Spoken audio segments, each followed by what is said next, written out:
or Aristotle or Descartes or Spinoza or Leibniz were struggling with. Isn't it? So this is one thing. We can choose an individual philosopher for our research. I may state here that Leibniz, whose name you already know, he was one of the rationalist philosophers. His magnum opus, the best writing which Leibniz produced, is monadology. Monadology. Robert Latta,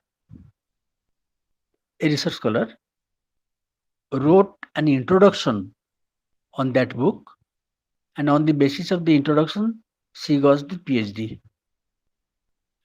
It could be done like this. I told you about a book by George Berkeley, Three Dialogues Between Hylas and Philonos. One could write an introduction to that three dialogues between Hylas and Philonos and produce a dissertation. So it is one option. Another option is there. You can take up a book. Here we gave the example of a book while giving the option of an author. But a book, I mean, like Aparokhyanubhuti by Shankaracharya. We can take up Aparokhyanubhuti. We can take up Ishopanishad.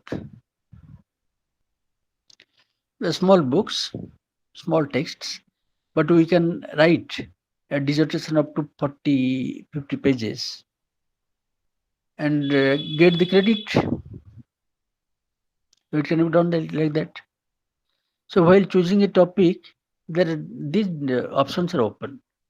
Then you can take up a concept, like the concept of substance, concept of universal, concept of mind. And you know, on the concept of mind, Gilbert Ryle has written a whole book, the concept of mind. The concept of matter. On the concept of matter and the concept of mind, Russell has produced one book each, 30 books.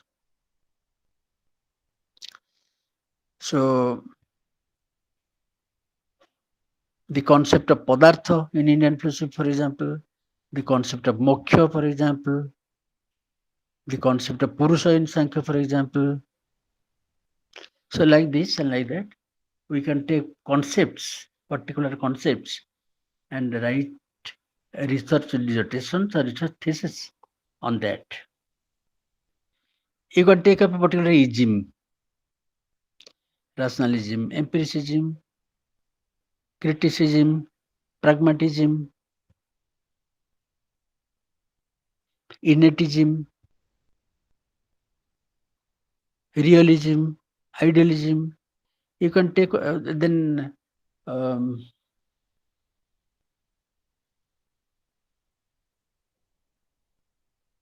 you can write thesis on particular isms.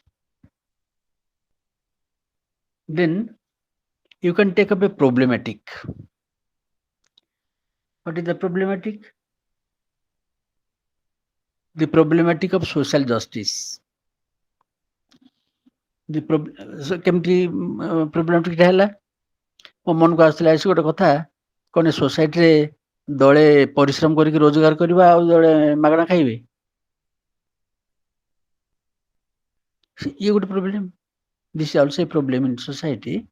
In the name of social justice, such things are being done. So the problem of social justice.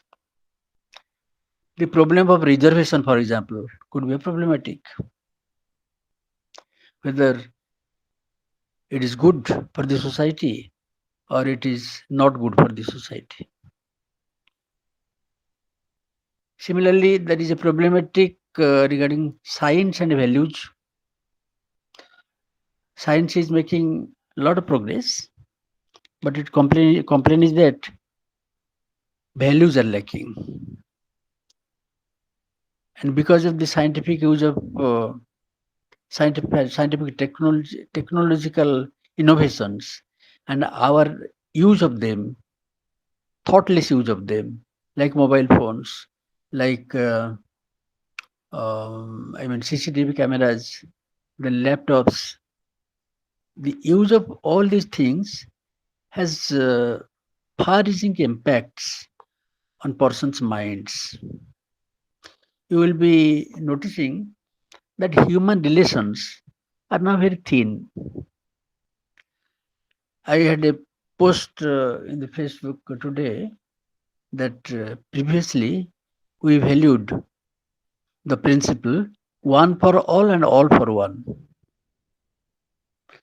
That is a cohesive structure that is in the family, that is in our sahi or basti, that is in our village, that is in our city, that is in the district, that is in the state, that is in the whole of our nation.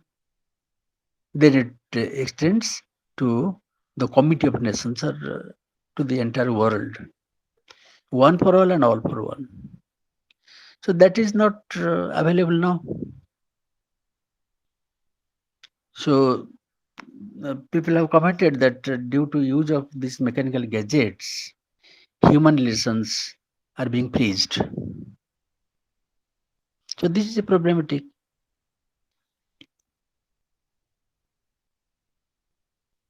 Then we will discuss more about it, but this in short is our selection of topics.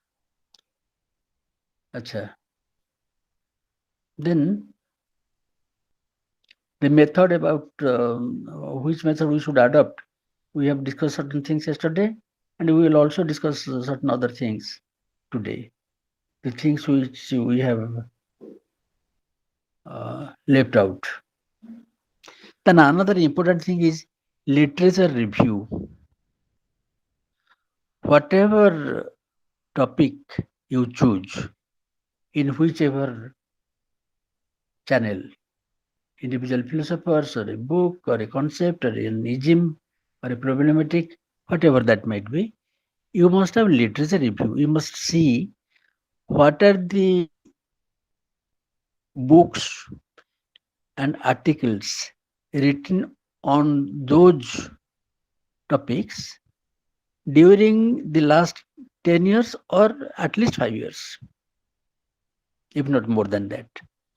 The classics, they do not come under this time frame. Classics are old, classics are not to be excluded. Apart from classics, the contemporary literature in which the discussion is live, we must select those things either from a library or from the internet where the whole text is available. We must do that, and we must find out which of the things have been left out so far. Otherwise, we will be beating the beaten track. That is not fruitful research. That is just redundant. Others have done certain things. If you repeat that, then it is of no benefit to the society. Because in writing a thesis, we are also consuming the wealth of the society. We are spending our own time. So that must be fruitful investment of time and our labor. Is not it? Ambaris? It must be fruitful Yes, sir. investment of our time and labor. And money Mm. also. And money also. Mm. So you must have a literature review. Might be you select a few and the important ones. You might not be able to get everything, or even if you get, you cannot finish them in the time frame at your disposal. But you must not omit the important few. That is literature review. The, another question might arise: in which language do I write the thesis or dissertation? Let me clarify. Now the trend is to get education and to write examination papers and research materials in our regional language. And NEP, National Education Policy 2020, also encourages that. Yesterday I was told by IGNOU people that you please tell in English so that we will record it and circulate it on all India basis. I don't think this is true, because in all India basis, IGNOU has different branches in different states. They must be broadcasting their material to the students who have taken admission there. It is not that the all India material is being produced in Odisha. Had it been so, then we would have known that. We would have been informed beforehand. And moreover, all the students that have taken admission to IGNOU courses are not expected to be so proficient in English only, because the option up to BA is either Odia or English. And in Hindi speaking states, they write their thesis, not only dissertation, their thesis in Hindi. In Bengali, I have examined a number of theses in Bengali written in written with a volume of 250 or 300 pages. They have written in Bengali, and their university approves that. Of course, there are certain universities which oblige students to write in English. Might be IGNOU is not giving any option to write in Odia. Might be English is only one option. That is all right. So if it is so, then you have to write in English. So if you are writing in English, that must be good English also. That must be simple English. That must be intelligible English. There should not be any grammatical error. There should not be complex sentences, so that the what you want to communicate is lost in that complexity. So try to write good English, simple English, and intelligible English.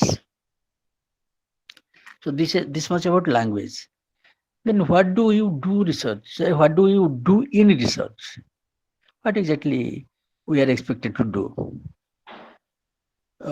As I understand, in research, I am expected to state very clearly the Purva Paksha, the previous, the material or the thesis which has come to me through other authors. So there must be a clear exposition of what that author says. Suppose I am doing research on Descartes. I must give a very clear exposition of what Descartes says. How do I do that? By going through the original books produced by that author.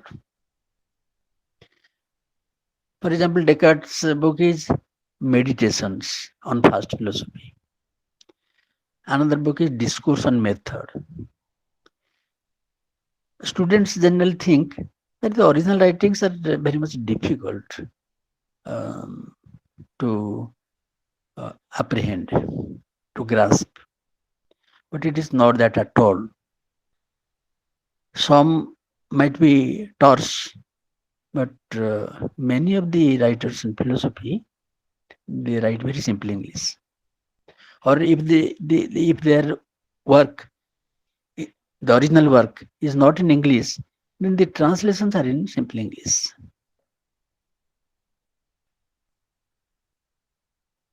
So we must go into the original,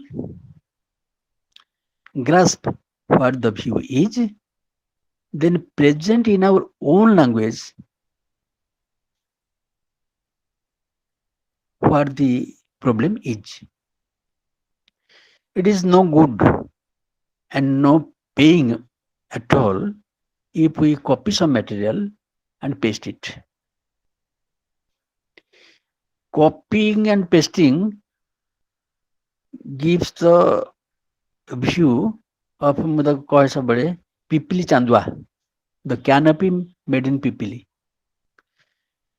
The canopy made in Pipili consists of cut pieces of different clothes of different colors. So they are sewn together to produce one canopy. So thesis should not be like that. Thesis should be of one piece which appears aesthetically clear, beautiful. Beautiful it will be if it is easy to understand, if it goes down very suavely like the stream of a rivulet. ନଈ ଯେମିତି ଛୋଟ ନଈଟେ ବହି ଯାଉଛି କୁଳକୁଳ ହେଇକିନି ସେମିତି ଲେଖାଟା ସେମିତି ବହି ଯାଇଥିବ. It will be nice to read and grasp what the author says. So the classical authors write like that. They write beautiful prose, and you know this is common sense that Bertrand Russell got Nobel Prize for literature, not for philosophy. He's a prolific philosophy writer, but the way he writes philosophy for the common man as well as for the experts has earned him the Nobel Prize for literature. So our message is that we should write good English and give first of all an exposition in clear language the point of view of the previous authors. Then we should analyze what the particular author says, analyze the arguments, analyze the contents, and if there is any defect, we will point out, and that would go to our credit. Sometimes they ask me, I have faced such questions. What did you say in that paper? I always reply that it is not always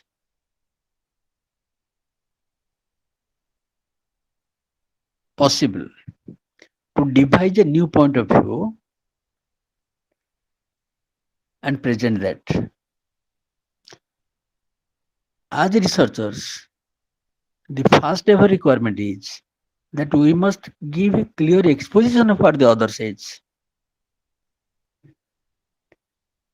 And then our duty is to find out whether there are inconsistencies, contradictions, dilemmas, paradoxes arising out of the views of the previous authors. If we find one or the other, then that is to our credit, and whether we are able to solve that problem or not, that will not count much. If we give a solution, we will give some solution, but if that would be the most logical, most acceptable, I don't know. There could be other solutions. So the raising, as I said yesterday, raising a problem is very much important. Raising a question is very much important.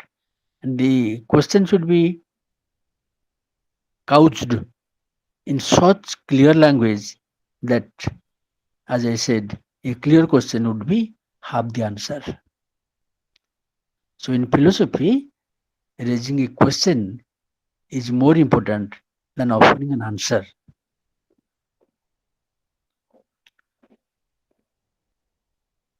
Then I just said now, my task is to find out whether the arguments provided by the previous philosopher is cogent or not.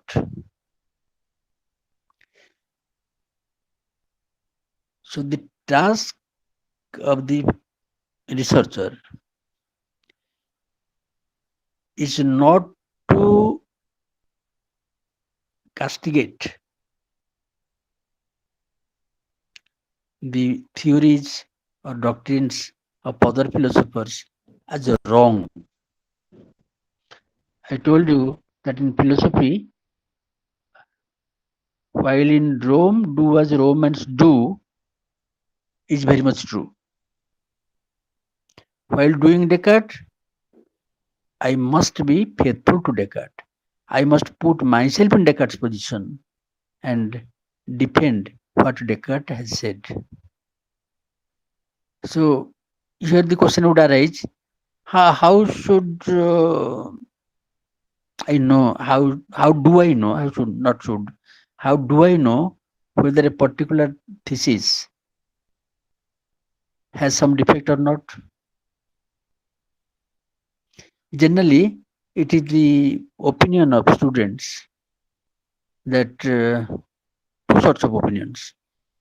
When we consider Descartes, it appears that whatever Descartes says is true, the last truth. There cannot be an alternative.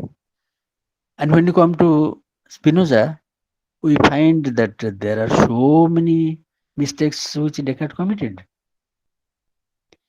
Then we think that no, Descartes is wrong and Spinoza is true. Then when you come to Leibniz, we find a different version of rationalism, and we are led to think that both Descartes monism, dualism and Spinoza monism, they are incorrect, and Leibniz advocating pluralism is correct. So two attitudes. One attitude is that with a successive thinker, we castigate the previous thinker as committed mistakes, as being wrong. Another thing is that Descartes appears to be true, Spinoza appears to be true, Leibniz appears to be true. What exactly is truth? I don't find anything wrong with any of these. This is another attitude. So we must be very clear about the philosophical argument, nature of philosophical arguments, and the nature of philosophical reflection, not speculation. Nature of philosophical reflection and the nature of philosophical arguments. I told you day before yesterday, I think, that Descartes got hold of one particular concept, the concept of substance, and sought to unify the entire human pursuit. Coming in the labels, science, mathematics, science including mathematics, religion, and morality. That's it. So he has his arguments. We have to find out, if we are dealing with Descartes, we have to find out whether all the arguments that Descartes has furnished are consistent or not. Do they contain certain hidden contradictions here or there?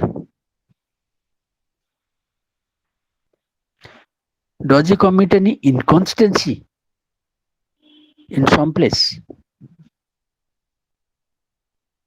You see, if you remember the philosophy of Descartes, then things are like this. He first of all establishes mind or self as being self-evident. Because in doubting self, in doubting, the self that doubts exists. In doubting, the self that doubts exists. And Shankaracharya says something in this light, Jah eva hi nirakarta tadeva tasya swarupam. He who denies the denying self must exist. I cannot say I do not exist. Because in saying I do not exist, I have already assumed my existence. This is one thing. Then, on the basis of this self-evident truth, Descartes proves the existence of the external world. Then he proves the existence of God. Having done this, Descartes comes to grapple with a particular problem. The problem is, how is the relation between body and mind possible? Because the problematic is like this: mind is that which thinks, body is that which extends. Mind thinks but does not extend. Body extends, does not think. Apparently, they cannot be related because they are poles apart. If one is in the North Pole, the other one is in the South Pole. So their existences are antagonistic to each other. So what would be our first reaction regarding the relationship? We would reply that they cannot be related. They are opposite substances, opposite to one another in nature, so they cannot be related. But as a matter of fact, mind and body, they are related with one another. This is a fact. Facts cannot be denied by anybody. Facts are the same for the common man, for the scientist, and for the philosopher. Common sense gives undefined explanations, undefined descriptions about the facts. Science gives a refined description, a refined view about the facts, and the philosopher gives a super refined view about those facts. So the point is that facts cannot be denied by anybody. So how can the philosopher deny that mind and matter cannot be related with one another? As a matter of fact, they are related. In me, for example, when my finger aches, then mind is disturbed. When I feel thirsty, my hand goes towards the glass which holds some water. So in this way, mind acts on the body and body acts on the matter. As I'm in mind. So here body is matter and the self is mind. Descartes explains it in this way.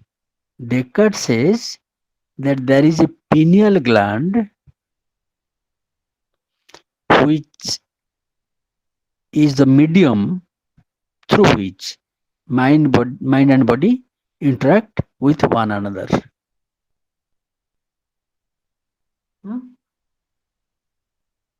Pankaj जान pineal gland कथा पंकजनी No, sir. कौन तुम philosophy पढ़ुछ कौन देखा मुझे कथा क्या पचारि नहीं बोली बर्तमान प्राय आखि बुझी बसली एना अनेदेली देखला पंकज अच्छी पचारिदेली अदरवाइज मोर आखि बुझी बसली मुझे आखि बुझी बसली पचारि बोली तमें कौन आखि बुझी बस एगुड़ा न पढ़िया एगुड़ा न पढ़ी गोटे फंडामेंटाल जिनस पूरा दिस आर ऑल बेसिक्स न जानले केमिति हम गोटे बही ना भी कही नहीं जे फिलोसफी जॉब करिया उद्देश्य नौथुबो कि केवल प्लेजर पे फिलोसफी नौथुबो से निश्चित भाव गोटे बही पढ़िबो विल डुरांट कर The story of philosophy. ଗପ ଆକାର ଲେଖା ହେଇଛି ଏଣ୍ଟାୟାର ଜିନିଷଟା। The story of philosophy by Will Durant. If you go through that, then you will be enthused to read other things and have a broad idea of what the philosopher is doing. And those who would be interested in getting philosophy as a profession, they will also benefit amply by that. Or Russell's The Problems of Philosophy, a small book. I have told the name of this book and of A.C. Ewing's book, Fundamental Questions of Philosophy, that I have already told you. So unless you have basic ideas, then all my discussions will be in the air, will be recorded, and will be provided to you. But that will make nothing for you. That will not mean anything for you. That will have zero value. If you are present now, attentively listening to everything, but not able to grasp everything, then you go home when you get the records from IGNOU, and if you are interested and if you find time, then play it. Will you be able to understand? I don't think so. Understand? So let us forget what we have not done. Now try to understand the problem.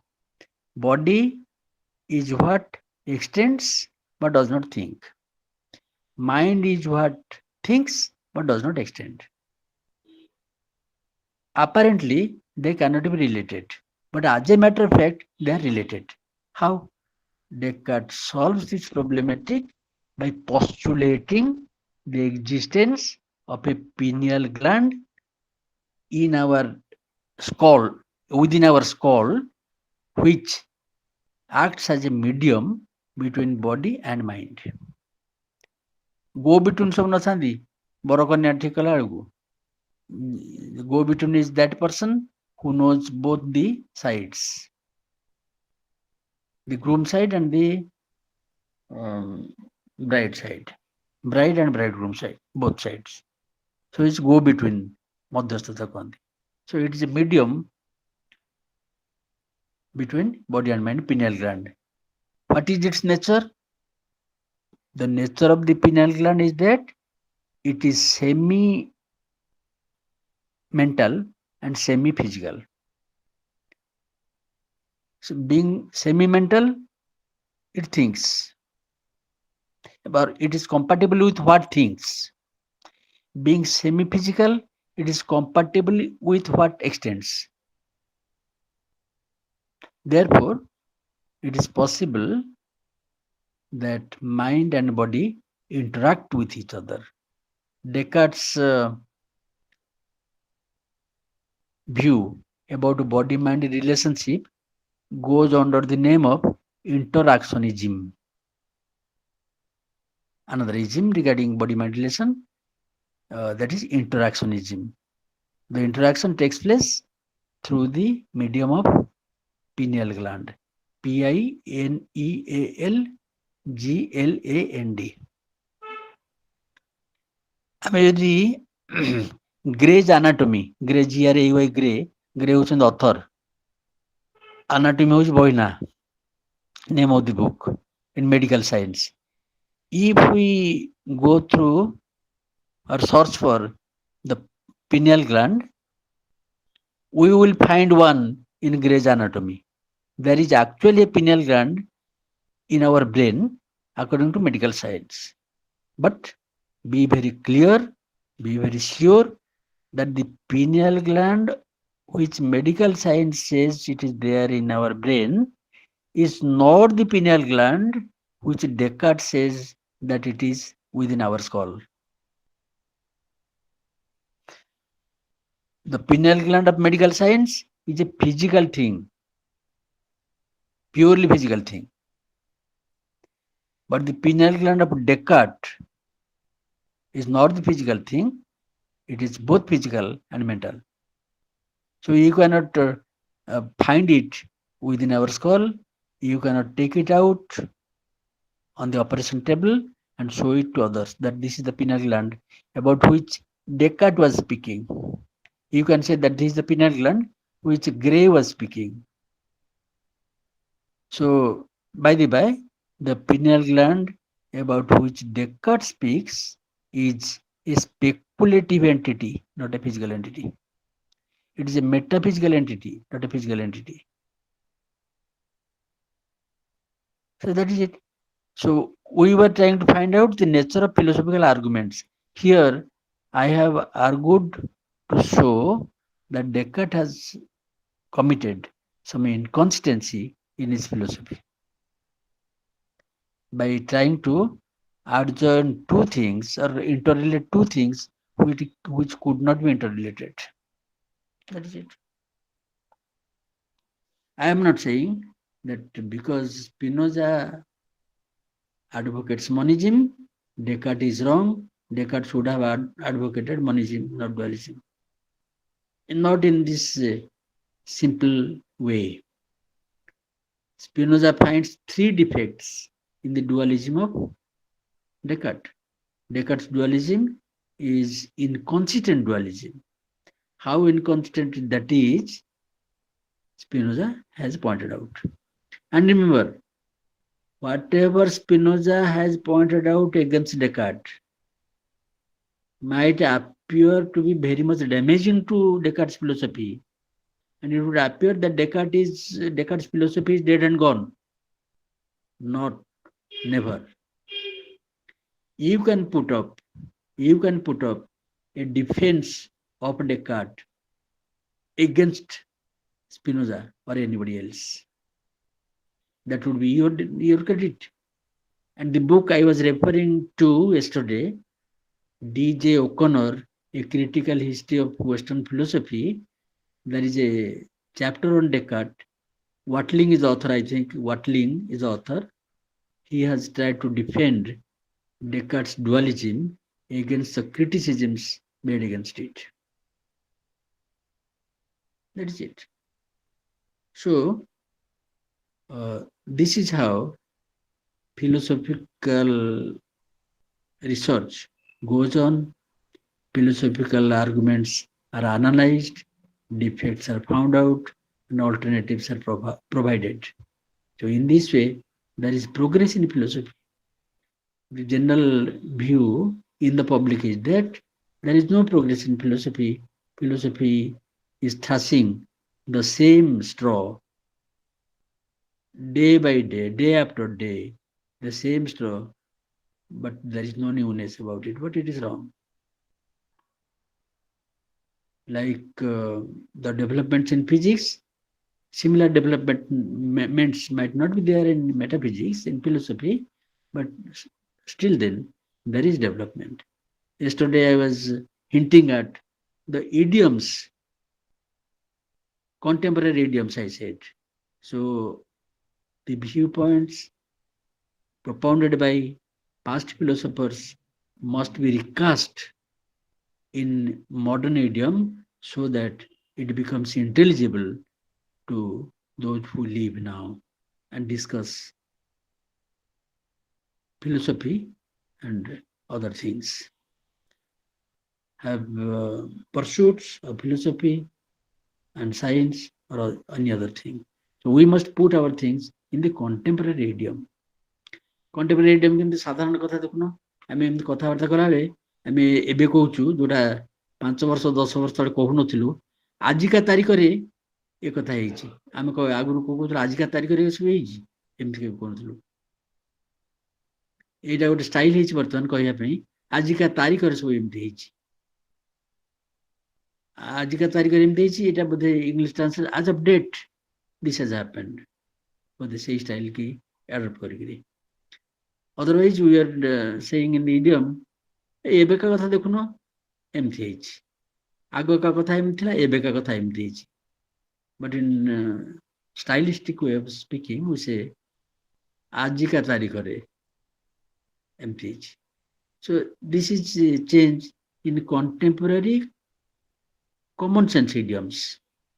Similarly, there are change in the technical philosophical idiom also.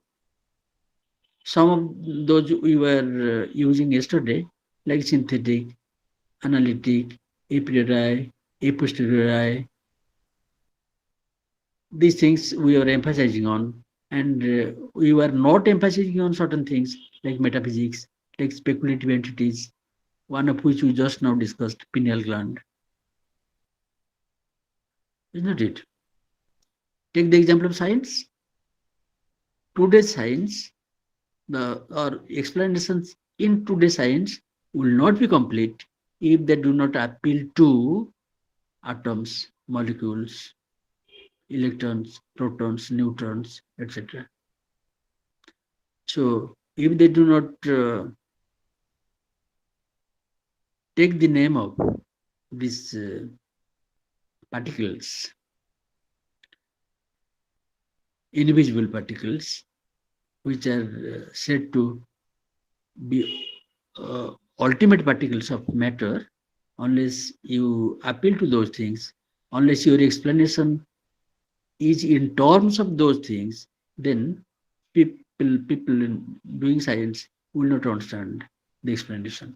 Similarly, the case in philosophy. Unless we explain things by making use of particular categories, particular principles, then the explanation would not be regarded as a proper explanation in philosophy. ବୁଝୁଛ ପଙ୍କଜିନୀ, ବୁଝିପାରୁଛ? ଅମ୍ୟକାନ୍ତ, ଅମ୍ୟକାନ୍ତ ଆଜ୍ଞା ଆଜ୍ଞା sir. ବୁଝଉଛ ସବୁ?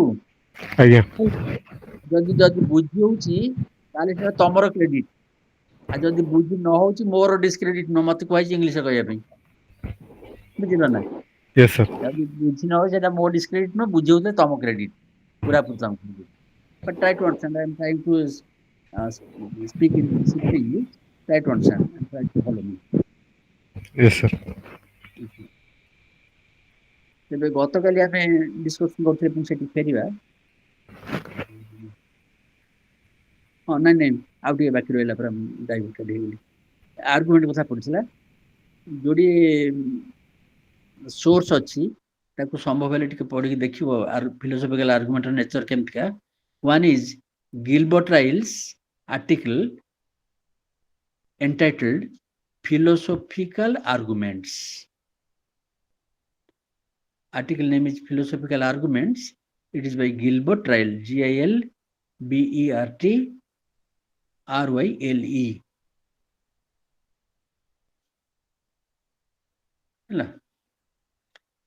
Another source is a book. The name of the book is Philosophical Reasoning. Philosophical Reasoning. Reasoning. By John Passmore. John John Passmore, Passmore.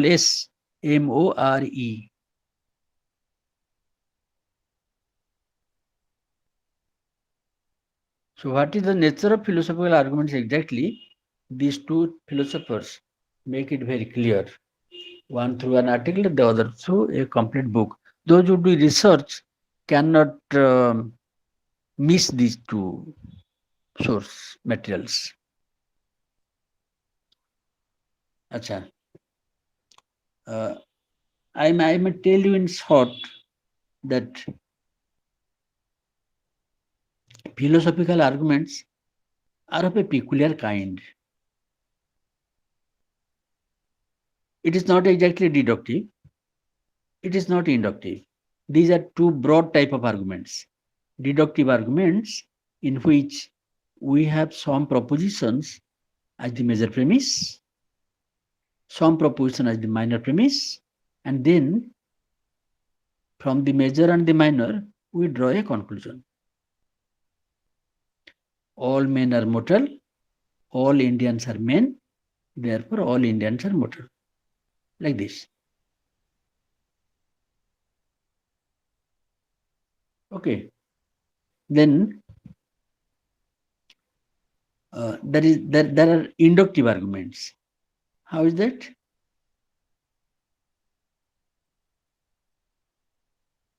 Man, number 1 is mortal. I am giving the number. Man number 2 is mortal. Number 3 is mortal. So on up to say 100 cases or 1000 cases. Therefore, all men are mortal. So look at the structure of the two sorts of arguments. One is from more general to less general. The other is from particular to general. One is from more general to less general. All men are mortal. All Indians are men. Therefore, all Indians are mortal.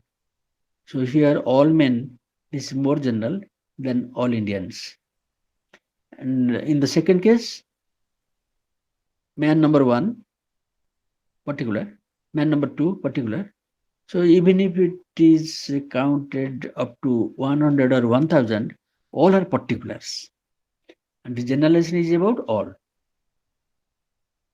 So one broad type of argument is deductive, the other type is inductive. Philosophical arguments are not of this type. It is never inductive. Inductive type of arguments are there in sciences, particularly in social sciences, like sociology, anthropology, history. In the social sciences, this is the case. But what about the deductive arguments? I told you yesterday that the rationalist philosophers, Descartes, Spinoza, Leibniz, they took recourse to this. Among the methods that I mentioned, one was the mathematical method. And in the discussion, Ambaris participated, and he cited the example of geometry, and I cited the example of piano for arithmetic. So be it arithmetic or be it geometry, both come under mathematics, and mathematical type of argument makes a deduction from axioms and definitions through theorems and corollaries. So that is not respected in philosophy now. So this is a progress. The progress is that philosophy no more relies on mathematical method to drive home its conclusions. So philosophical arguments are not deductive, they are not inductive. Then what type of argument does philosophy use? Ryle points out that the argument which the philosopher uses the most is reductio ad absurdum. Is reductio ad absurdum. Reductio, R-E-D-U-C-T-I-O.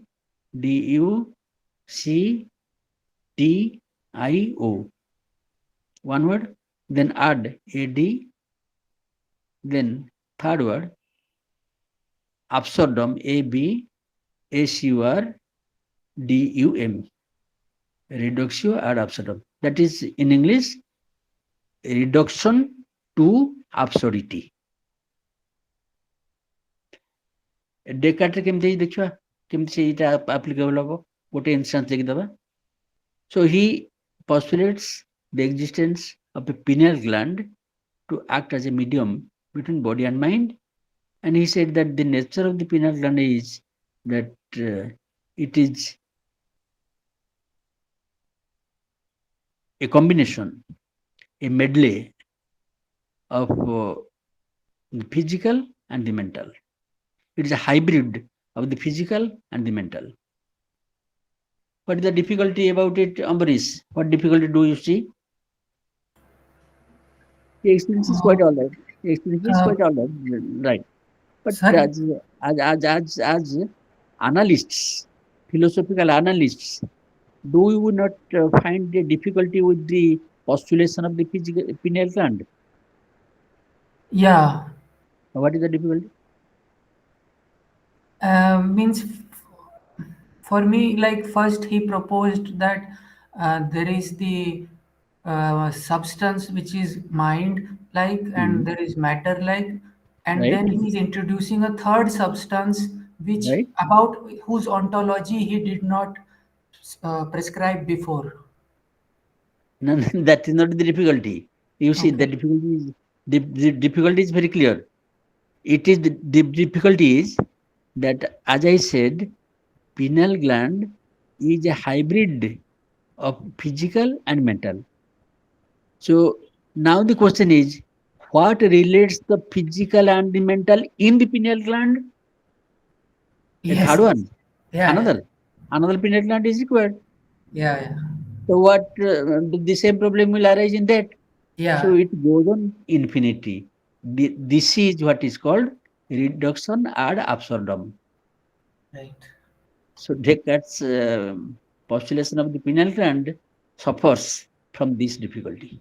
Mm. This is a peculiar argument, and this is only um, proprietary right, so to say, of the philosopher. Reduction ad absurdum is rarely used elsewhere.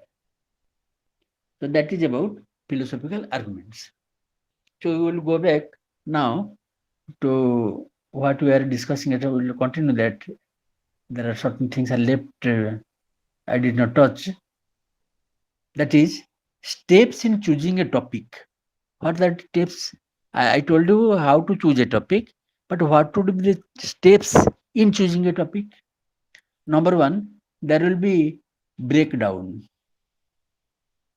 Number one, there will be breakdown. What is that breakdown?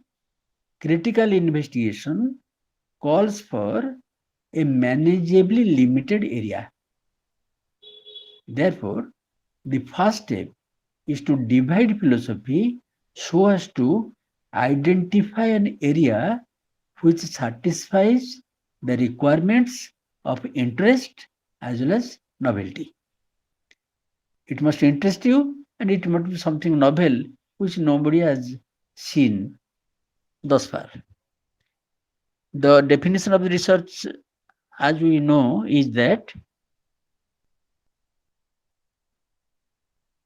there are certain things which everybody sees, but whatever they all see in common, all do not think in the same way.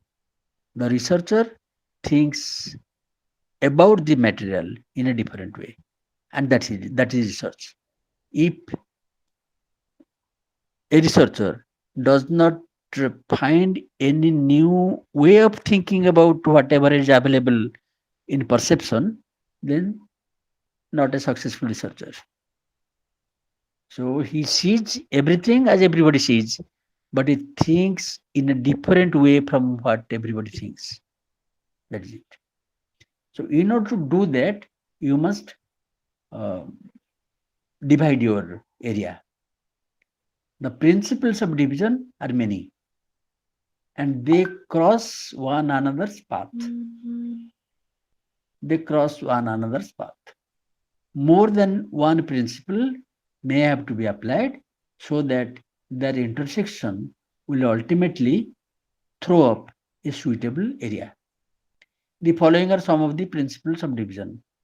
What is that? Number one, tradition. Dividing philosophy into European, Indian, American, Far Eastern, Mid Eastern, Japanese, Chinese, German, etc. So tradition, dividing by tradition. Then period, such as ancient, medieval, and modern. And now also postmodern. And remember, postmodern is not something which is after the modern. Normally people think that postmodern is after modern. Not that. To mark the difference very precisely,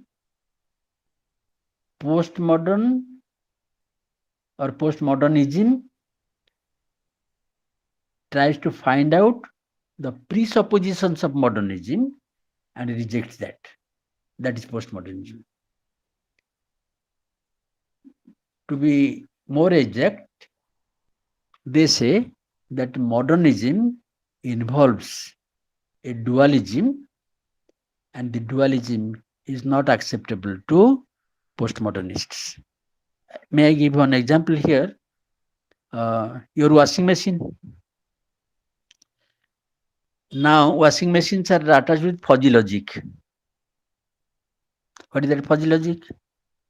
Fuzzy logic offers alternatives which are not limited to 2, 3, or 4. There could be many alternatives. Similarly, truth and falsehood are the dualities. But fuzzy logic will find, or postmodernist logician will find many grades between truth and false. We do not consider it consistent to say that this is more true, that is less true, this is less false, that is more false. We do not admit such alternatives, but postmodernism will admit such alternatives. That is postmodernism, it is not after modernism. So division into periods. Then there is division into aspects.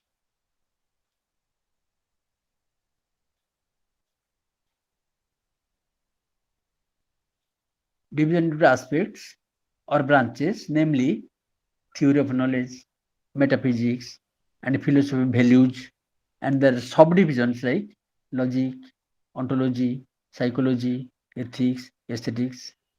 Then there is division into schools. For example, in the Western tradition, there are broad trends such as idealism, realism, empiricism, rationalism, etc. Similarly, monism, pluralism, naturalism, or specified historical schools in general philosophy, such as Platonism, Neoplatonism, Thomism, Thomas Aquinas, following Thomas Aquinas, it is Thomism, existentialism, phenomenology, logical positivism, linguistic analysis, and pragmatism.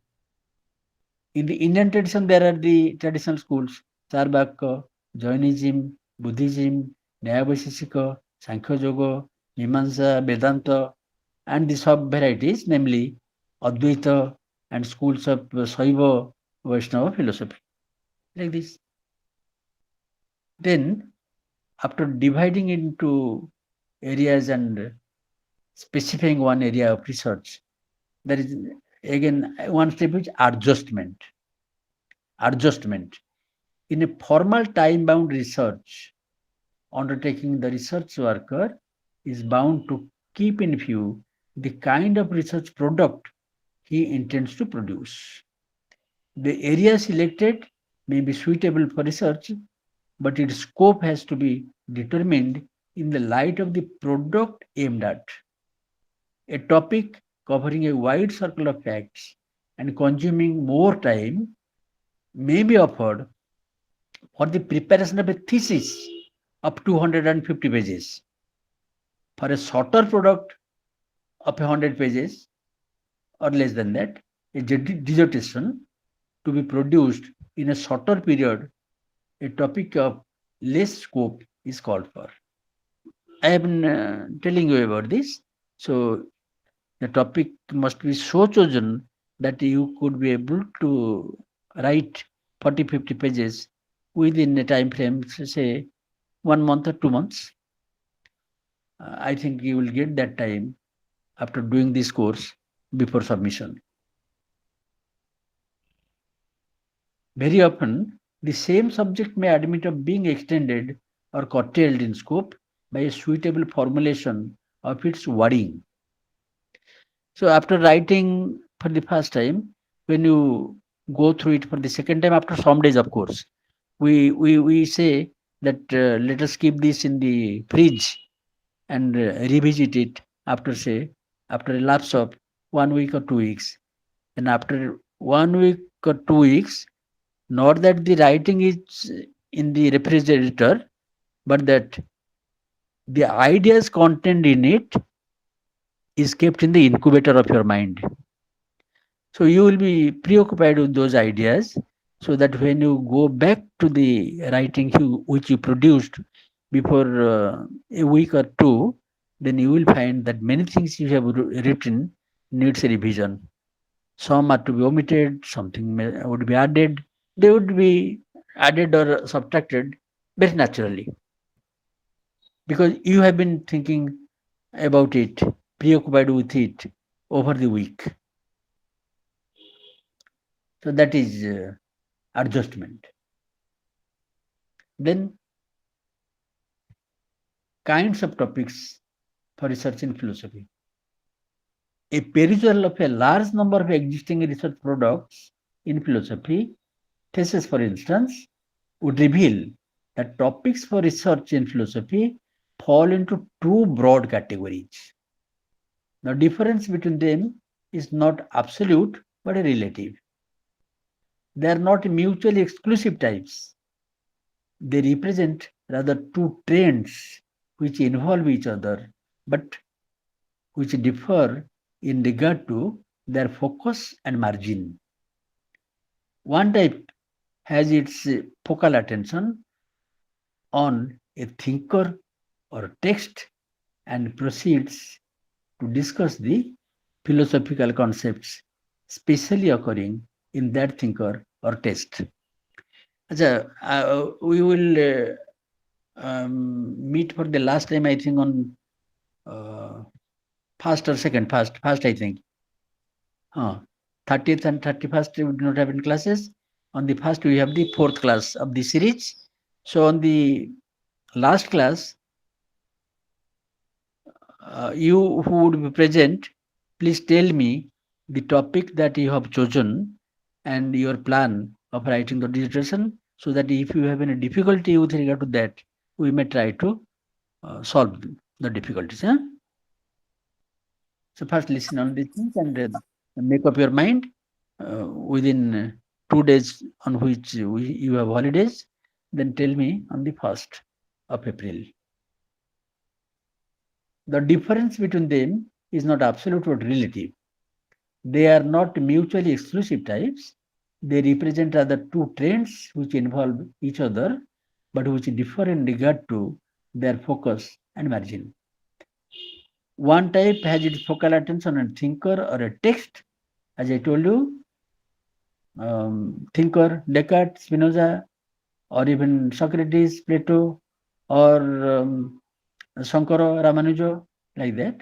A text is Descartes' discourse and method, or inquiry concerning human understanding, John Locke,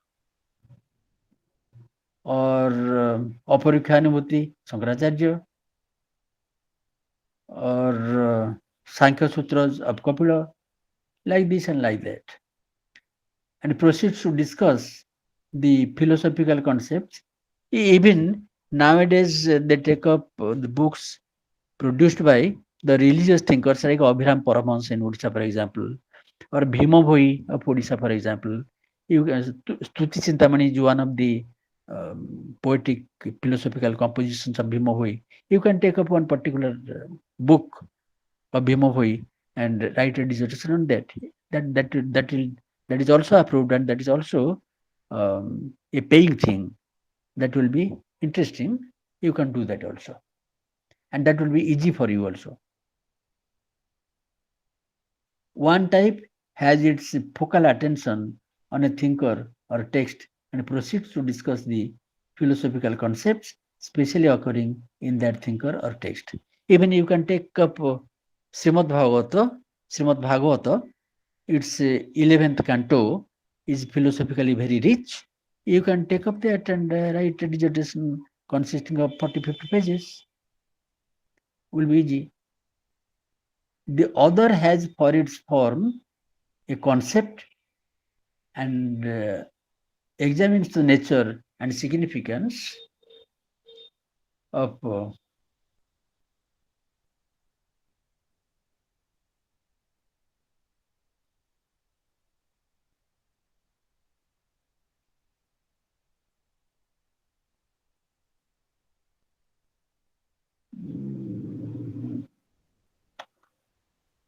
significance of being brought out. But this does not mean that a thinker or text that is well known should, as a rule, be excluded. For even of a well known thinker or text, there may be aspects that are not well known. If the researcher is confident that there is some facet, some aspect in such a source which has not received sufficient attention, nothing prevents him from dealing with such a subject. Something about concept-based projects. The project may turn around a single important concept and even a system of concepts. System of concepts, I gave you example last day. That is system of concept, mind, thought, thinking, feeling, willing, dreaming, perceiving. This is these are the concepts hovering around the concept of mind. So this is known as system of concepts. Single concept is substance universal like this. Concept of perception, concept of inference, like this. Anything, I told you anything, everything and nothing could be of philosophical interest. I have been talking about explanation. You may write a dissertation on philosophical explanation. What is philosophical explanation? As distinguished from explanations in science, explanations in religion, that could be a dissertation also. And I told you the name of the book, John Hosper's, An Introduction to Philosophical Analysis, that contains a very good discussion on explanations. Even the more prominent concepts may be chosen if the researcher feels that there are implications in them which are not so well known. Then there are comparative projects, as I have already hinted. The two categories of topics distinguished above have been cited so far only with an individual point of reference. That is to say, one has been explained with reference to an individual thinker or text, and the other with reference to an individual concept or system of concepts. It may be observed at this stage that both these categories of topics admit of being adopted on a comparative basis. The comparison again may be from within the same tradition or from two different traditions. Thus, a thinker in one tradition may be compared with another either in the same tradition or in a different tradition. The same applies to text. Likewise, a concept or system in one tradition may be compared with a near concept or system in the same tradition or in another tradition. It is true that even the individually oriented types, which we have explained already, involves comparison. For example, when dealing with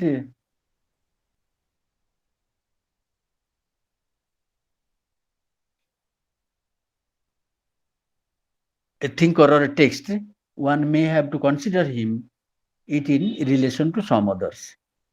When we are discussing, for example, Spinoza, we'll have to bring in Descartes. Discussing about Leibniz, we have to bring in Descartes and Spinoza. Similarly, if we are discussing Ramanujacharya, we have to bring in Shankaracharya. But again, I will remind you here that to give a defense of Ramanujacharya, you need not criticize and tear away the advocacy of Shankaracharya.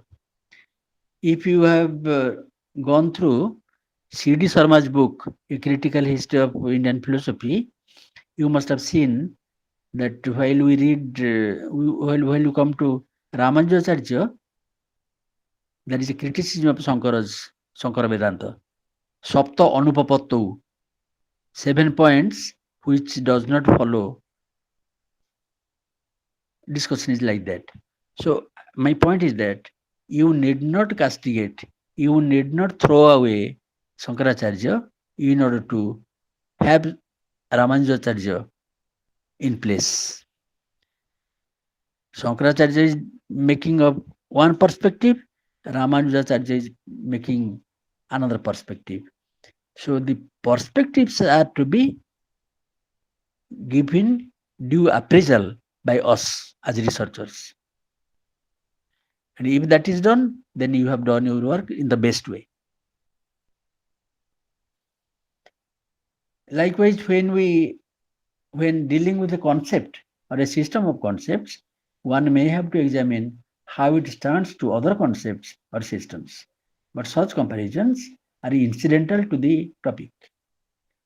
What we have in mind when we speak of comparative projects are those where comparisons are deliberate and are intended to constitute the topic. Good comparatively oriented research projects observe the following principles. जो comparison हुए ସେଠି ଏଇ principle गुड़िक adopt କରିବାକୁ ପଡିବ. Number 1, comparisons should not be forced and arbitrary.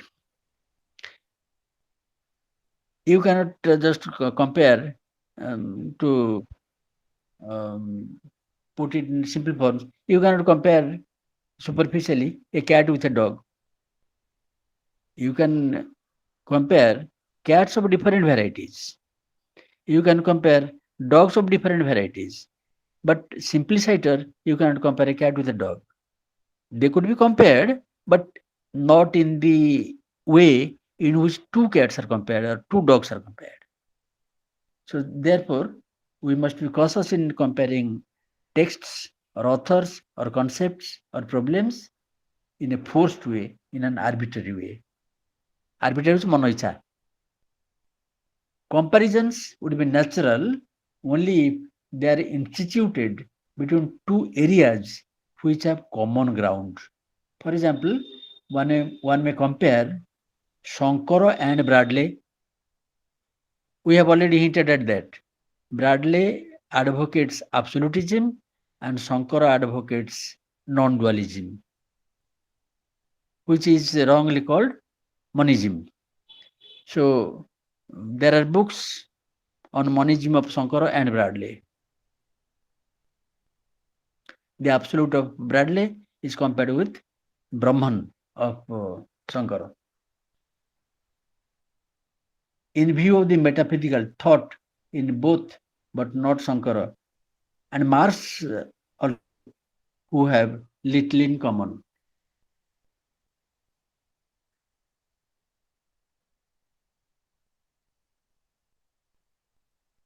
So our electricity is out. I think it will not damage our connection, but if it damages, then please bear with me. We will set it right. Try to set it right.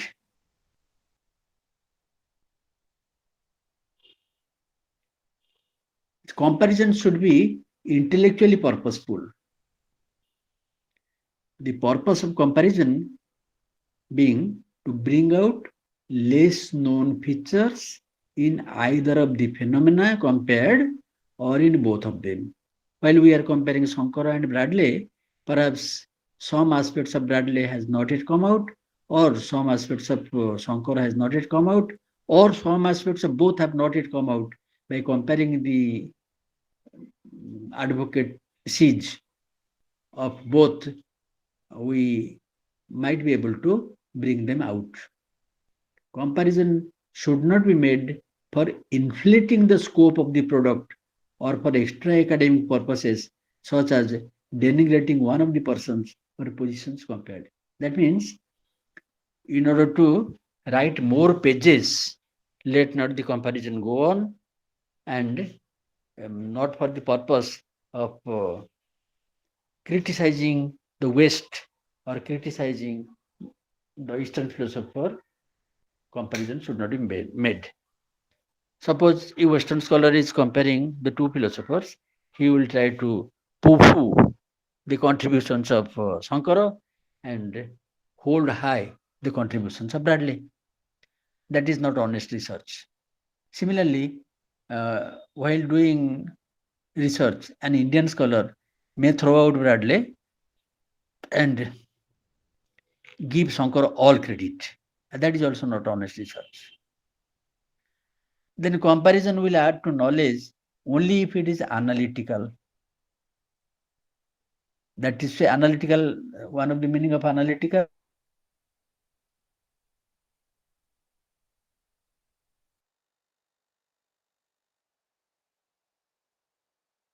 It, that it is not metaphysical. So the comparison must be analytical. That is to say, instead of physically juxtaposing the two things in two parts of the thesis, they should be compared aspect by aspect. While writing a comparative assessment of Bradley and Shankara, it is not that in one part we will put down the contributions of Bradley, in another part we will put down the contributions of Shankara. And we would be hoping that the comparison is over and our dissertation is over. Not that way. We would do well if we compare bit by bit the contributions of Shankara with contributions, tallying the same with the contributions of Bradley. Then interdisciplinary projects are there, interdisciplinary. I told you that if any subject is interdisciplinary, philosophy is interdisciplinary from the very start. But then interdisciplinary means how? Taking philosophy with one of the physical sciences, philosophy of physics, philosophy of biology, philosophy of medicine, taking philosophy with one of the social sciences. In the sciences, you will, within the domain of sciences, you will find such things as biochemistry, biophysics, astrophysics, ecology, oceanography, geography, associated with ocean is oceanography, meteorology. So similarly, we will have philosophy of, as I said, philosophy of science, philosophy of biology, philosophy of psychology, philosophy of business, philosophy of technology, philosophy of economics, philosophy of history. Those would be, but philosophy of literature, those would be interdisciplinary type of research. Is not it? So what type of research you are interested in then?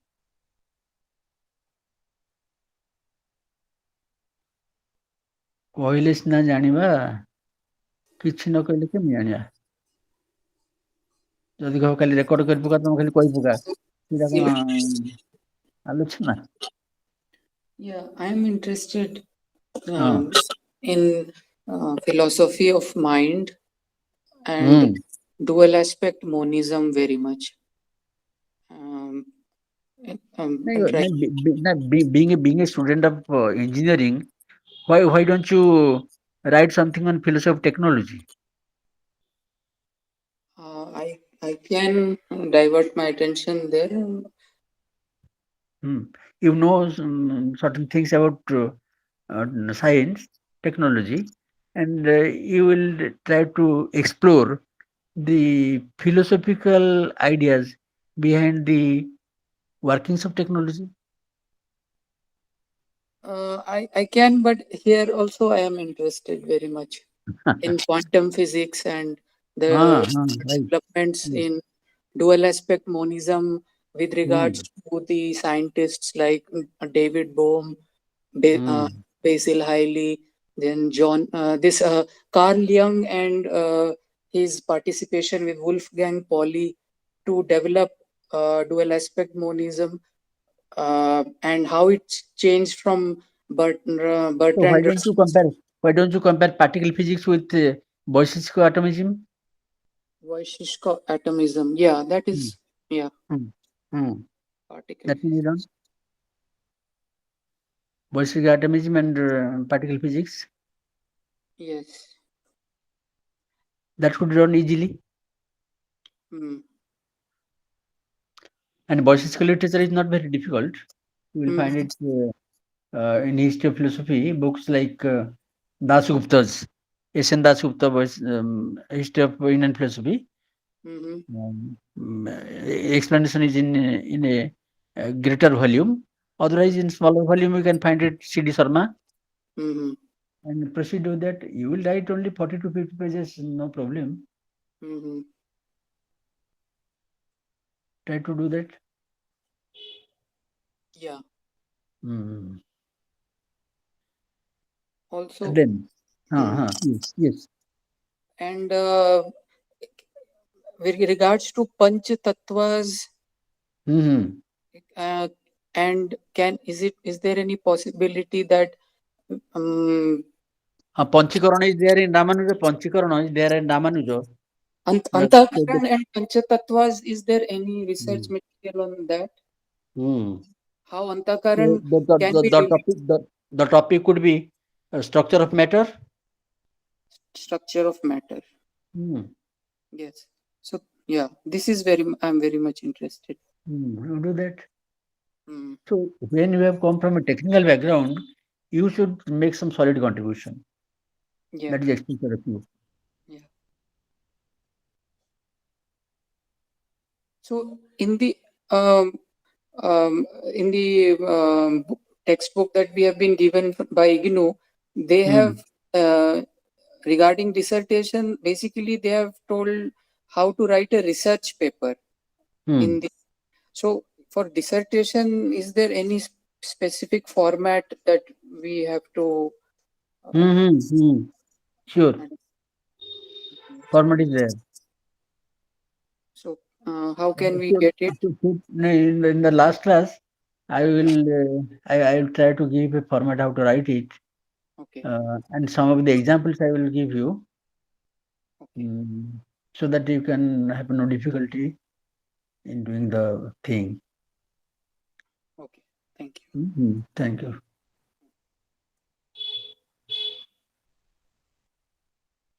So at first we may consider whether there is scope for teamwork in philosophy. ये relevant नहीं होगा इधर.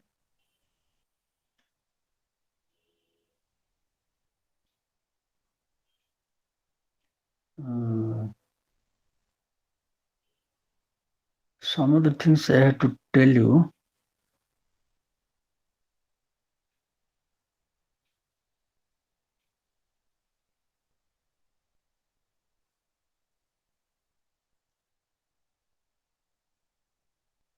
Let me find out some formats. The writing process. There are divisions of the whole thing. There is writing process, then basic skills in writing philosophy, then forms of philosophical writing, then writing resources. These are the subdivisions. So going to details, we will have like this.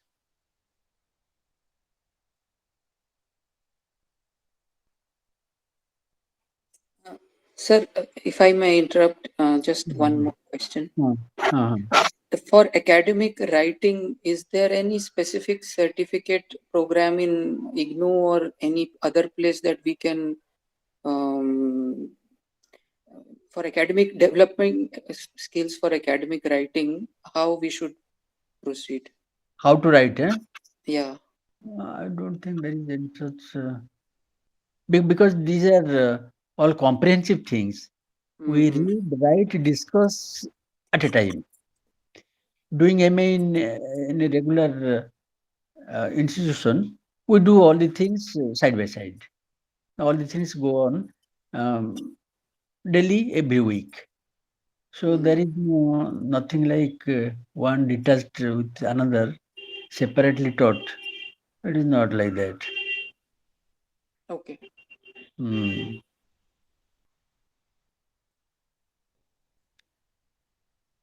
there is no classes actually like spoken English. It is not like that.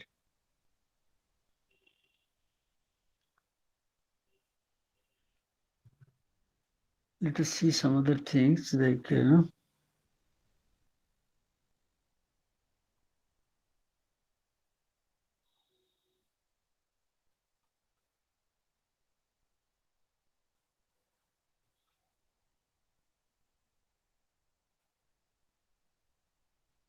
just a minute.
So while proceeding, we do like this.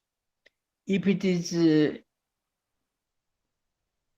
research in philosophy pure, then the phase 1 will be problem identification. Phase 2 will be problem definition. Phase 3 will be development of a theoretical framework. Phase 4 will be hypothesis formulation or literature review. Hypothesis, I told you that in philosophy we do not have hypothesis, but here hypothesis would mean expected conclusion that you are going to reach. That is hypothesis. Hypo means under, thesis, hypothesis means under thesis. When it gets promoted, when it gets elevated, broadened, and articulate, then it becomes a thesis. Before thesis, it is hypothesis. That is it. Then phase 5, research design, then data collection, then data analysis, then writing comes. This is it. So, first of all, if you choose a topic for research, tell me some alternative topics, each of you. If you come with the alternatives, then I may suggest you how to proceed and proceed easily and profitably. That we'll do on first. Please remember that particular class will be devoted for this. So again, another thing is there that also must be remembered. Research ethics is there. Research ethics. Nowadays, there is an ethical committee to see to it that whether ethical guidelines have been followed or not. And there is another thing that is also part of ethics, whether plagiarism is there or not. They seek a report from plagiarism check, that it has been checked that such and such percentage of plagiarism is there. That is also required. So then other things.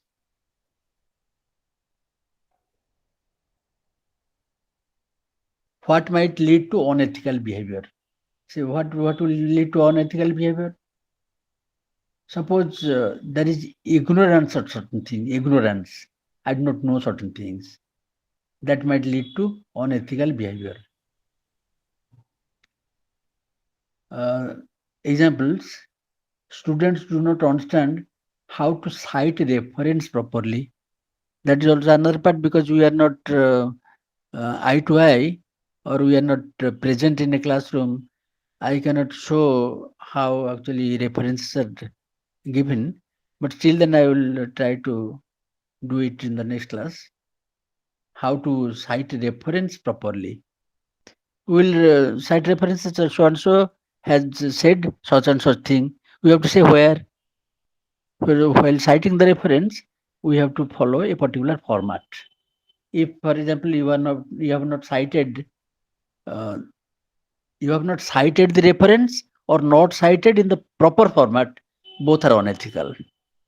There are people, researchers, they do assimilate the sayings of others themselves. Suppose GP Das has said certain things in some of his articles.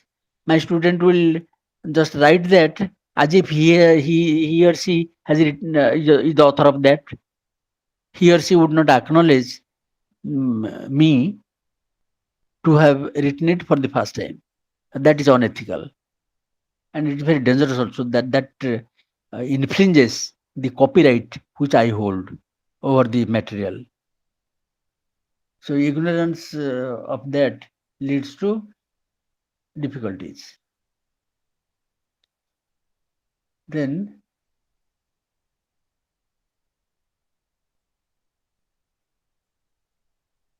there should not be any transgression of privacy. That is another ethical aspect. Suppose you are doing research on tribal society, which we are discussing in the last class, Bonda society, for example. You are interviewing Bonda people. You know certain things which others do not know, and which are very ticklish, very sensitive. It is expected that you will not divulge those things. Their character, their custom, their sense of morality, these things are private, which you should not divulge in public. That is another thing. Then it will not be ethical if there is some conflict. That is also little thing, but you will not face that. Those who would be writing thesis might face that. There should not be any conflict of interest between the guide and the guided, the supervisor and the scholar. You will not meet that, but your case will be confined to acknowledgement of material and acknowledgement in the proper way, the material you cite. That is one thing. And the other thing is, there should not be any plagiarism. You will not just copy the materials written by others or made available in the website by others. That you will not do. Then what else? What are the unethical works? And the whole thing must be purposeful. The whole thing must be purposeful, that you will be always having in your mind the idea that by writing the thesis, by writing the dissertation, I am contributing to the commonwealth of philosophy. That is it. Not for personal purposes, in order to boast that I have done certain things, etc.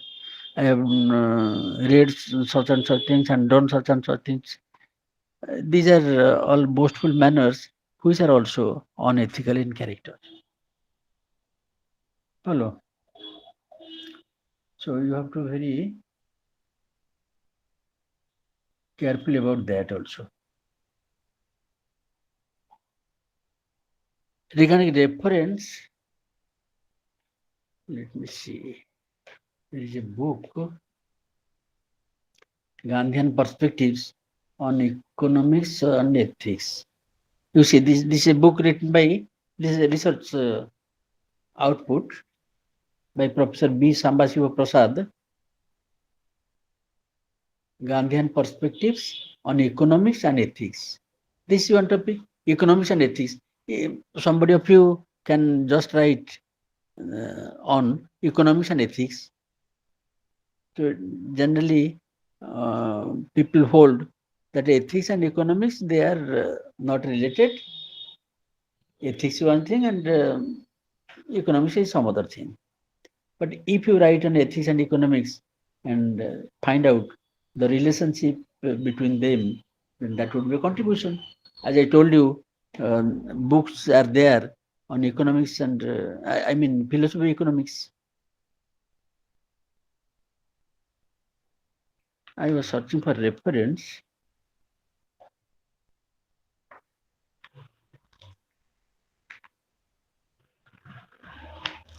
Another thing I have forgotten, that is bibliography is necessary.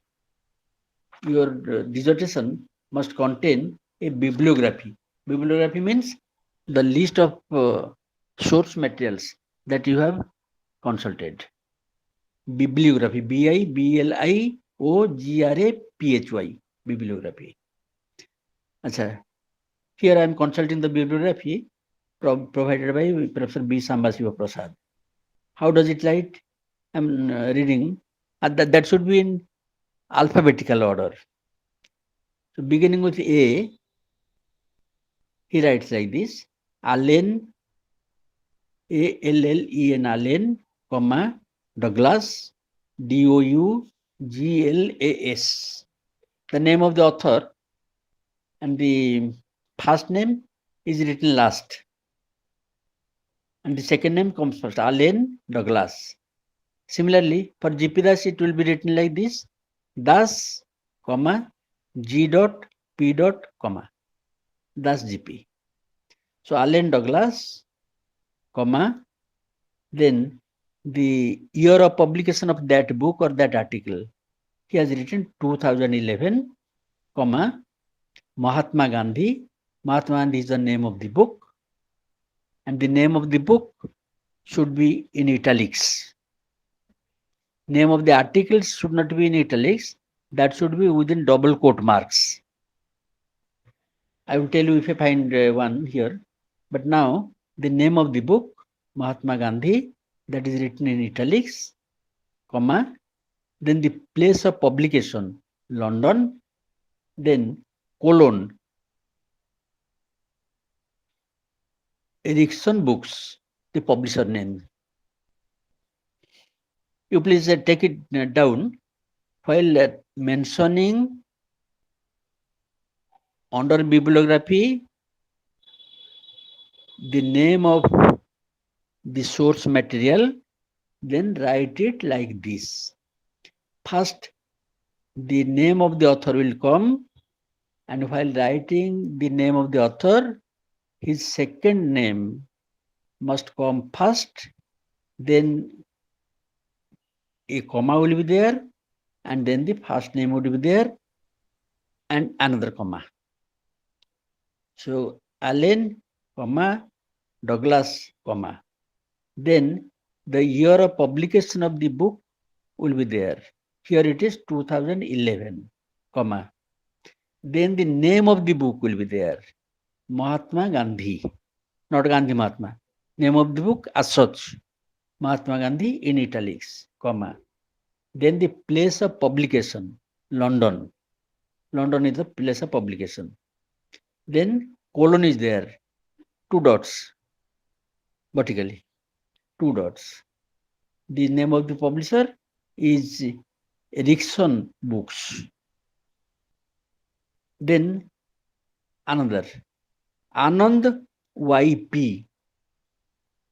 Name is YP Anand, but while mentioning it in the bibliography, Anand comes first, comma, Y dot, P dot, comma, then year of publication, 2013, comma, this is an article, therefore it is written in double quotation marks.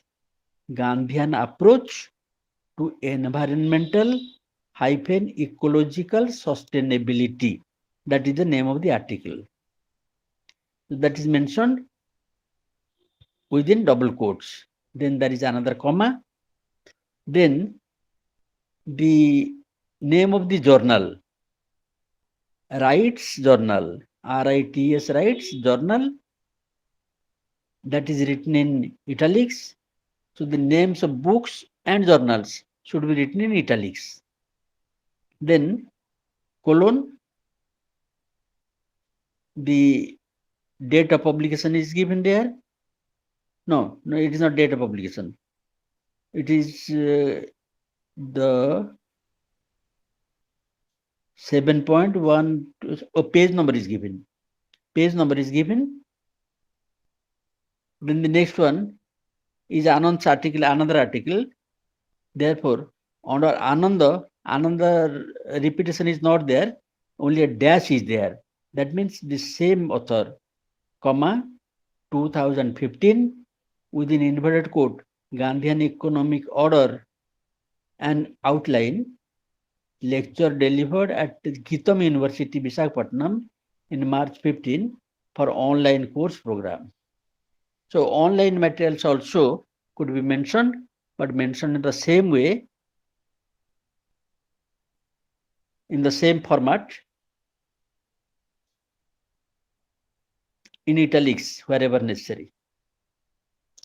Then N.K. Bose, comma, N.K.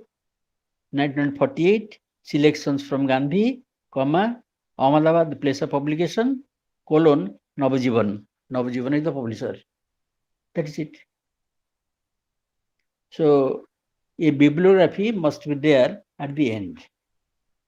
So while writing the dissertation, it will be divided into these parts.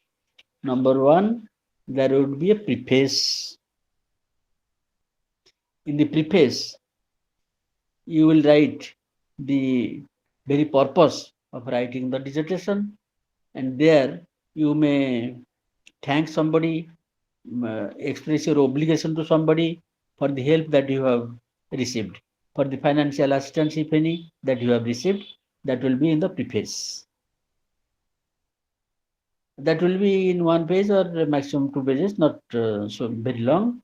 Then you will have an introduction in which you will pose the problem. What is your problem? What is the area? As I said, the area should be demarcated very well.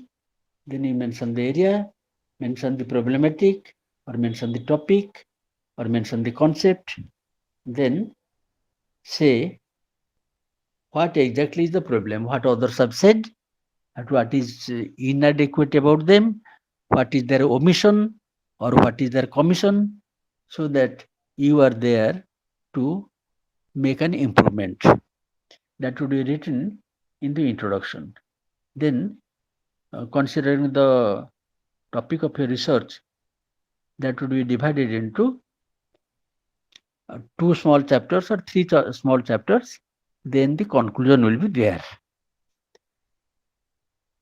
In the conclusion part, you will say that at the outset, I had the objective of doing such and such thing.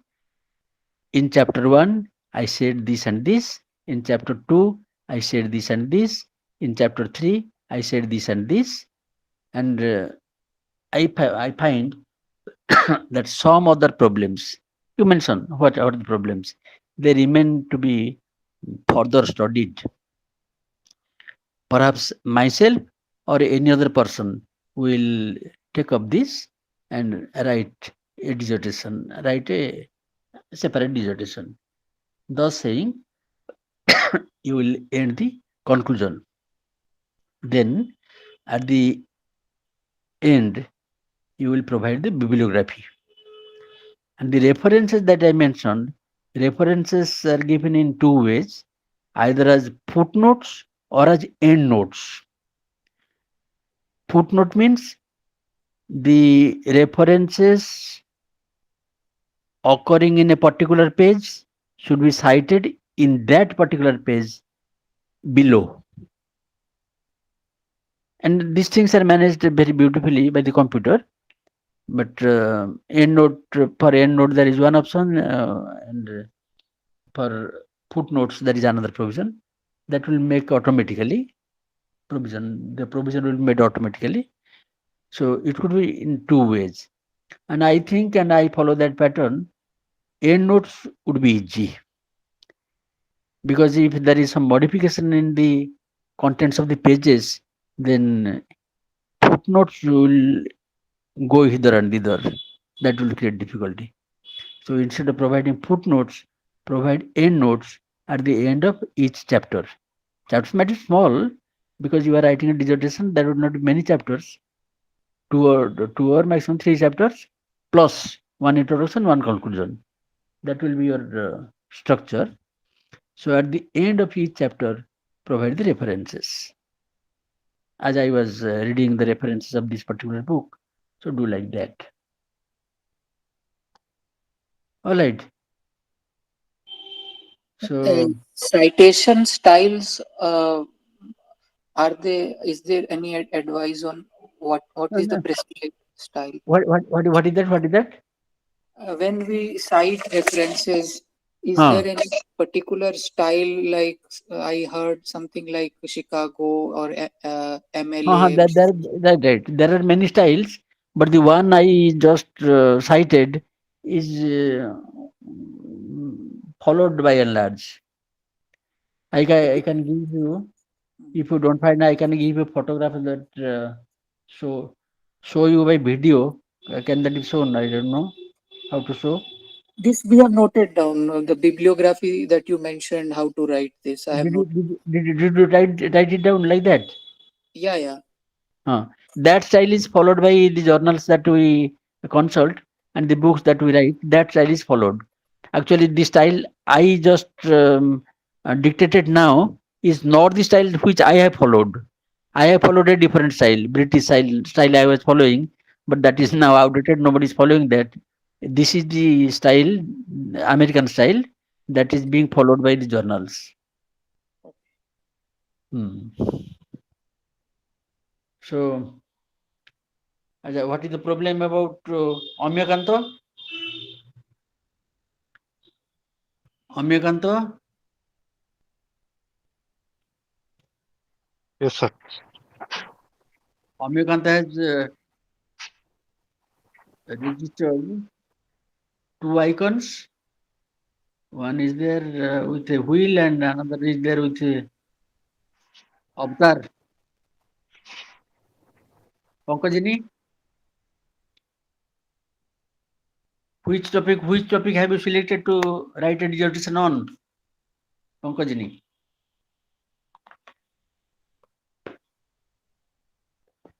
Hmm? Hey, Pankajini, are you there? Or the mobile is on, you are not there? This is also possible.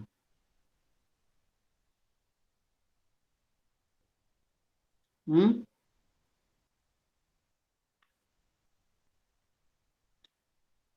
If I know the problem, then only I can suggest something. But if I do not know the problem, how can I anticipate that this could be the trouble, that could be the trouble? How many possibilities I will imagine? Hmm.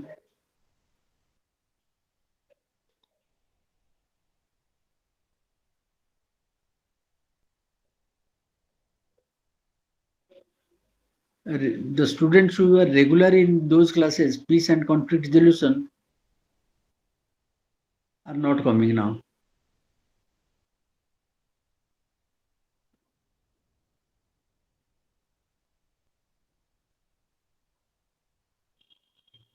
We were following a particular book for the format, etc. Where is that book? I'm not finding in the racks, and I also do not find it in the website. A small book which gives the details of the format that one has to follow.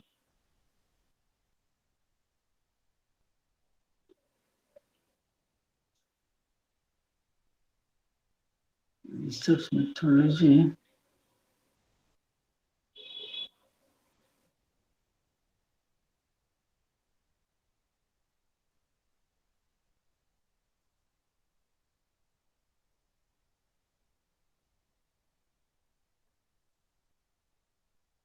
Many things are there. There is one topic like meta-philosophical projects.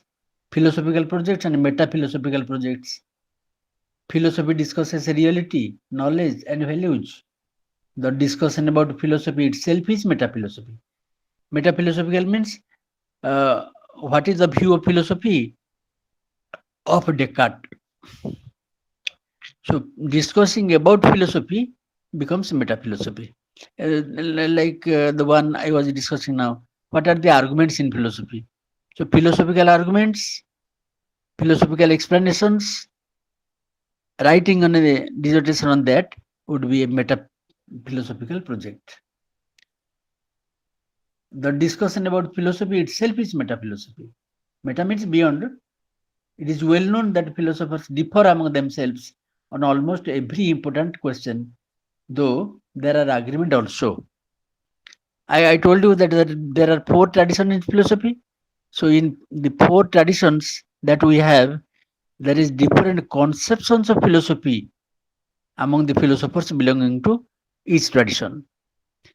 For example, the conception of philosophy in the 20th century would be that philosophy is all logic. Philosophy is all logic. I am quoting from A.J. Ayer, Alfred Jules Ayer, who is one of the leading analytical philosophers. He is now gone, dead and gone. But then this is what he says about philosophy. And Wittgenstein, Ludwig Wittgenstein, who I told is the master of this analytical tradition, he says that philosophy is not a body of doctrines but an activity. Philosophy for him is an activity. Philosophy is philosophizing. The way in which you philosophize is philosophy itself. So philosophy does not give you formulas or theories as physics or chemistry gives. So the point is that the conception of philosophy differs from tradition to tradition. If you write on that, then that will be a project in meta-philosophy.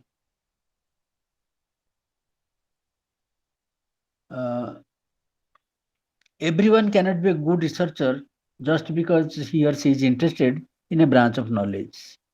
Mere interest may prompt one to acquire knowledge, but to contribute to knowledge calls for appropriate disposition or aptitude. Isn't it? Interest may prompt one to acquire knowledge, to read books, to listen to lectures, and acquire knowledge. But to contribute to knowledge, to produce knowledge, to consume production and to produce oneself are 2 different things. To contribute to knowledge calls for appropriate disposition or aptitude. The disposition for research consists of both general and special qualifications. By general qualifications, we mean those that are expected in any researcher irrespective of his field. The special qualifications are those which are demanded by the nature of each field. Suppose it is epistemology, it requires type of attitude and involvement which should be different from the attitude and involvement required for ontological research or ethical research or analytical type of research or it will be important to cite that if you are doing research on philosophy of science, a different type of involvement is necessary. You will have to know certain things about science. Then only you will be able to write on philosophy of science.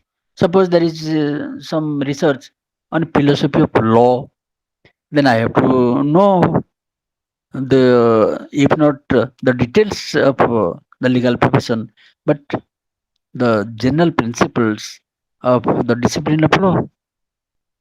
So this is it. So philosophy literature. So I must be acquainted with literature. I must myself be writing some literary pieces so that I may be able to do research on philosophy of literature. Similarly, philosophy of music, for example. I must be acquainted with music. So interest and involvement will differ from area to area. That is it.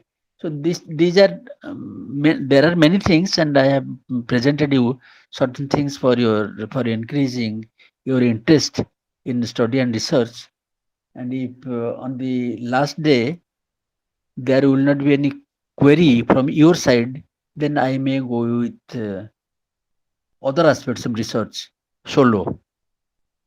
I want always to be involved in mutual discussion, but if that is not available, I will do solo things and explore other areas which I have not so far dealt with concerning research.